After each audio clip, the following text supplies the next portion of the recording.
उहो कढी करे हिन अॼोके हिन जेको मेड़ाको आहे स्टडी सर्किल उन में शरीक थियो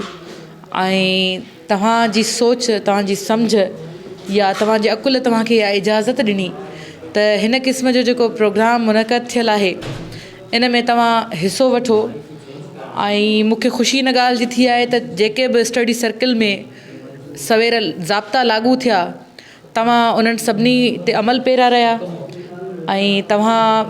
में उहा डिसिप्लिन ॾिसी करे बेहदि ख़ुशी थी आहे जो तव्हांजो पहिरियों क्लास हुअण जे बावजूदि बि तव्हां इंतिहाई डिसिप्लिन जो मुज़ाहिरो ॾेखारियो,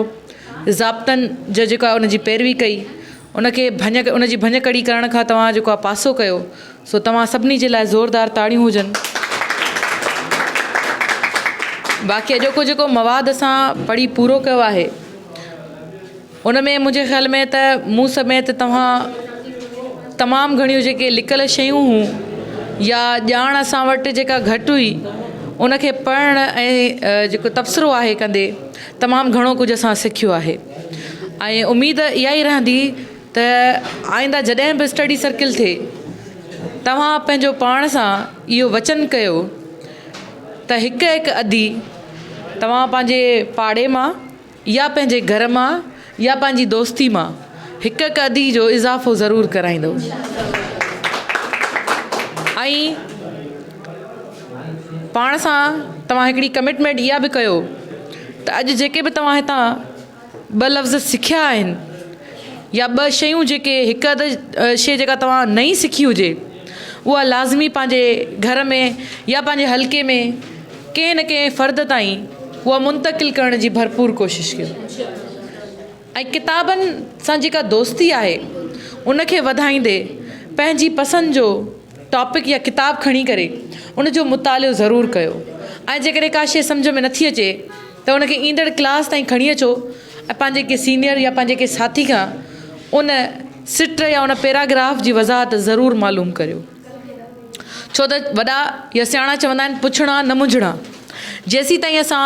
माठ करे पाण ताईं का बि शइ रखंदासीं या ॼाण बि पाण ताईं रखंदासीं त इहो सम्झो त असीं कर्ज़ा ई आहियूं पंहिंजे समाज जा। इल्मु पंहिंजी ॼाण या जेकॾहिं का शइ सम्झ में नथी अचे उहा बि ज़रूरु पुछो ऐं जेका शइ तव्हां सिखो था उहा ॿियनि ताईं मुंतक़िल ज़रूरु कयो। जेके भेनरूं जिन भेनरुनि हाणे शिरकत कई आहे उन्हनि खे मां थोरो इहो हवालो ॾींदी हलां त स्टडी सर्किल जो मक़सदु इहो हूंदो आहे त गॾियल तौर ते कंहिं बि मज़मून या कंहिं किताब जी वारे वारे सां पढ़ाई करे उन ते तबसरो कजे, पंहिंजी सम्झ आहर, पंहिंजे इल्मु अकुल आहर या पंहिंजे तजुर्बे तहत उन जी ॼाण हिक ॿिए सां वंडिजे, उन ते तबसरा कजनि, छंड छाण कजे। स्टडी सर्किल मां असांखे बहस मुबाहिसा करण में मदद मिलंदी आहे। असीं जिते बि हूंदासीं उते कंहिं बि टॉपिक ते जेकॾहिं का ॻाल्हि ॿोल थिए थी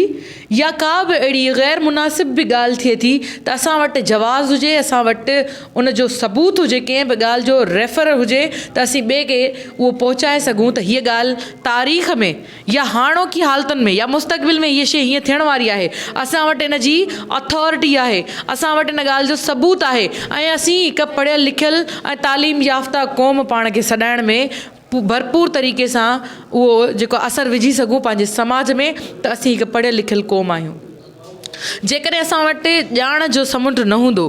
जेकॾहिं असीं उन में हिकु दफ़ो बि गोतो न खाधोसीं त सम्झो असांजी ज़िंदगी रायगान हुई। ज़िंदगीअ खे जेकॾहिं बहितर बणाइणो आहे त उन में उसूल, उन में आदर्श, उन में इल्मु, उन में ॼाण तमामु लाज़मी हूंदी आहे। पंहिंजो पाण खे संवारणु तमामु लाज़मी हूंदो आहे। सवेर बि असीं मवाद में बि इहा ॻाल्हि पढ़ी त समाज में पैदा थियणु, खाइणु पीअणु, ऐश करणु, सुम्हणु इहो त हर कोई करे थो ऐं जानवर बि ईअं ई कंदा आहिनि। सो असांखे जानवरनि खां थोरो अबतर थी करे, मथां थी करे कीअं पेश थियणो आहे उन जे लाइ तारीख़ ऐं जेके बि तजुर्बा या मुशाहिदा थी आया आहिनि असांखे वाज़े तौर ते इहा ॻाल्हि ॿुधाइनि था त जेकॾहिं असांखे जानवरनि खां हटी करे इंसान थी करे ॾेखारिणो आहे त असांखे हिननि चंद मुख़्तसिर जेके बुनियादी उसूल आहिनि इन्हनि जी पैरवी करणी आहे, इन्हनि खे सम्झणो आहे, इन्हनि खे पंहिंजे पलव सां ॿधणो आहे, तॾहिं असीं दुनिया में निर्वार बि थी सघूं था। हिन वक़्त ताईं उहे क़ौमूं जेके कल्ह पोइते पियल हुयूं, जेके कल्ह ग़ुलाम क़ौमूं हुयूं, अॼु पंहिंजे इन जिदोजहद जे ज़रिए पाण सां जेको उन्हनि वचन कयो, कमिटमेंट कई पंहिंजे धरतीअ जे लाइ, पंहिंजे जेको आहे त मुल्क जे लाइ, पंहिंजी क़ौम जे लाइ, उहे क़ौमूं अॼु निर्वार आहिनि। सो हिते का बि शइ जेको आहे त न थींदी ईअं आहे ई न, हर शइ थियणी आहे, हर शइ में तब्दीली ईंदी आहे।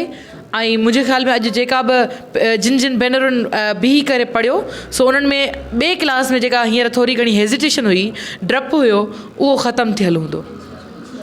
ऐं को बि माण्हू नंढो वॾो न आहे। सवेर में मूं इहा ॻाल्हि कई त जेकॾहिं कंहिंखां ग़लती थिए थी, जेकॾहिं कंहिंखां उचार में का ग़लती थिए थी या का ॻाल्हि सम्झ में नथी अचे त इहा का वॾी ॻाल्हि न आहे। असां हिन क़िस्म जा प्रोग्राम या मेड़ा का मुनक़द ई इन करे कराईंदा आहियूं त जीअं इहे सभु शर्म थी वियो, डपु थी वियो या हेज़िटेशन थी वई, इहे सभु शयूं ख़तमु थियनि। ऐं को बि नंढो वॾो न आहे, को बि सीनियर जूनियर न आहे, असीं सभु बराबरि आहियूं। असीं सभु हिन अदी खे ख़बर हूंदा, कुझु हीउ ॼाण में, हा हीउ कुझु ॼाण मां असांखे ॿुधाईंदा, कुझु तव्हां ॿुधाईंदो, ईअं ई जेको सिखणु सेखारण वारो सिलसिलो आहे सो अॻिते वधंदो। ईंदड़ क्लास में पाण कोशिशि कंदासीं त तनक़ीद बराए इस्लाह जो सिलसिलो बि जारी रखूं। वॾी महिरबानी तव्हां सभिनी जी।